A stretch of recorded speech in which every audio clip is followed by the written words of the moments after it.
Grid property के बारे में समझते हैं। Display grid 2D layout generate करने के लिए काम आता है। Grid template columns number of columns को डिफाइन करता है।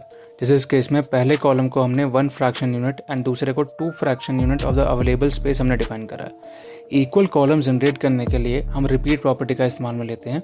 जैसे यहाँ पर हमने 4 कॉलम्स को इक्वली 1 फ्रैक्शन यूनिट में डिवाइड करा है।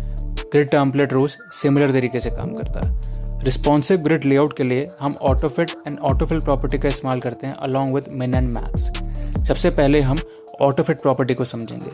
तो यहाँ पर हमने ग्रिड टेम्पलेट कॉलम में जैसे ही ऑटोफिट प्रॉपर्टी का इस्तेमाल करा, हमने यहाँ पर मिनिमम विड्थ किसी कॉलम की 50 pixel and maximum 1 fraction unit ली है।